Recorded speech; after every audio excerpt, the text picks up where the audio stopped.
नमस्कार। Modern Indian history के एक बहुत ही क्रूशियल फेज के इस एक्सप्लेनर में स्वागत है। आज हम उस गांधी युग की बात करेंगे जिसने दुनिया के सबसे बड़े साम्राज्य को लिटरली घुटनों पर ला दिया था। जो भी लोग यूपीएससी, एसएससी या स्टेट पीसीएस जैसे एग्जाम्स की तैयारी कर रहे हैं, उनके लिए ये सेशन एक मास्टर क्लास होने वाला है।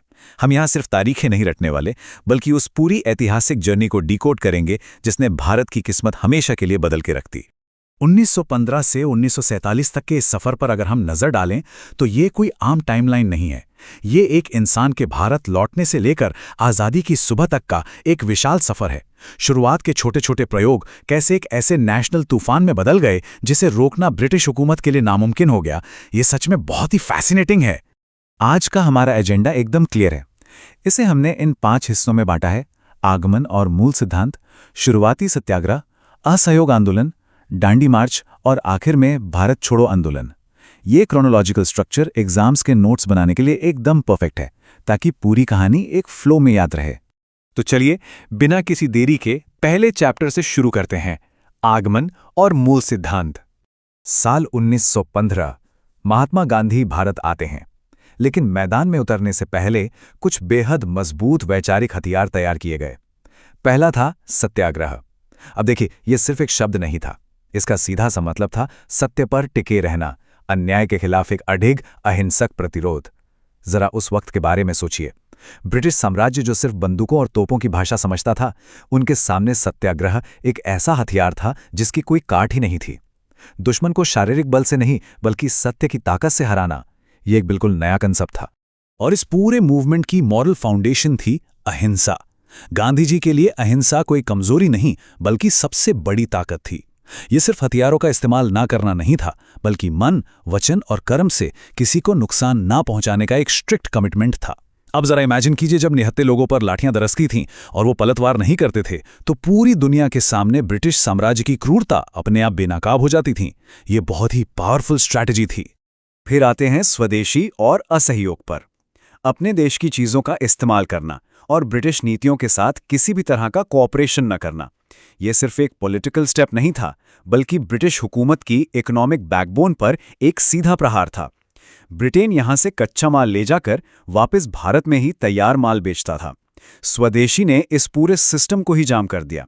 सुनने में भले ही ये सिंपल लगे, लेकिन प्रैक्टिकली इसका असर बहुत ही गहरा था। अब बढ़ते हैं दूसरे पड़ाव की तरफ, प्रारंभिक स्थानीय सत्याग्रह। गांधी जी ने आते ही कोई बड़ा नेशनल मूवमेंट नहीं खड़ा किया, बल्कि पहले इसे टेस्ट किया।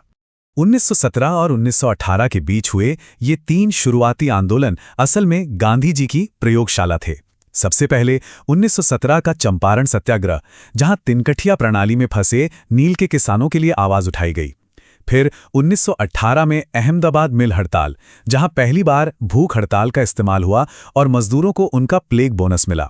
और उसी साल 1918 का खेड़ा सत्याग्रह, जहां फसल बर्बाद होने के बावजूद टैक्स वसूले जाने का कड़ा विरोध हुआ। इन तीनों लोकल जीतों ने साबित कर दिया कि सत्याग्रह और अहिंसा ग्राउंड लेवल पर 100% काम करते हैं।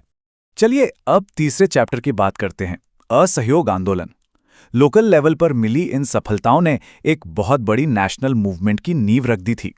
1920 में आकर मूवमेंट का स्केल लिटरली बहुत बड़ा हो गया। असहयोग आंदोलन ने पूरे देश को एक कर दिया। छात्र सरकारी स्कूल कॉलेज छोड़ रहे थे, दिग्गज वकील अदालतें छोड़ रहे थे, सड़कों पर विदेशी कपड़ों की होली जलाई जा रही थी। अंग्रेजों के सामने ये एक ऐसी अजीब और अभूतपूर्व चुनौती थी जहां जनता कोई हिंसक लड़ाई तो नहीं कर रही थी, लेकिन उनका पूरा एडमिनिस्ट्रेटिव और इकोनॉमिक तंत्र बिल्कुल ठप पड़ गया था। इसके बाद आता है हमारा चौथा चैप्टर, दांडी और सविनय अवज्ञा। असहयोग आंदोलन के ठीक 10 साल बाद आजादी की लड़ाई ने एक नया मोड़ लिया। 1930 का साल आधुनिक भारतीय इतिहास के सबसे आइकॉनिक पलों में से एक है, दांडी मार्च और सविनय अवज्ञा आंदोलन। अब जरा स्ट्रैटेजी देखिए। नमक क्यों? क्योंकि नमक का इस्तेमाल समाज का सबसे अमीर आदमी भी करता था और सबसे गरीब किसान भी। 240 मील की लंबी पैदल यात्रा करके जब समुद्र के पानी से नमक बनाया गया, तो वो सिर्फ एक कानून तोड़ना नहीं था, वो दुनिया के सबसे बड़े साम्राज्य के अहंकार पर एक बहुत बड़ा तमाचा था। इसने पूरे देश की भावनाओं को एक सूत्र में बांध दिया। और अब हम पहुंचते हैं इस ऐतिहासिक युग के आखिरी और सबसे निर्णायक चैप्टर पर, भारत छोड़ो आंदोलन। 1942 का साल, सब्र पूरी तरह टूट चुका था और आज़ादी की मांग अपने पीक पर थी। अब कोई डोमिनेंस स्टेटस या छोटी मोटी छूट नहीं चाहिए थी। अब डिमांड सिर्फ एक थी, ब्रिटिश शासन का तुरंत और पूरी तरह से अंत। यही वो वक्त था जब करो या मरो का नारा गूंजा। बड़े लीडर्स जेल में डाल दिए गए, लेकिन इसके बावजूद आम जनता ने खुद लीडरशिप अपने हाथों में ले ली।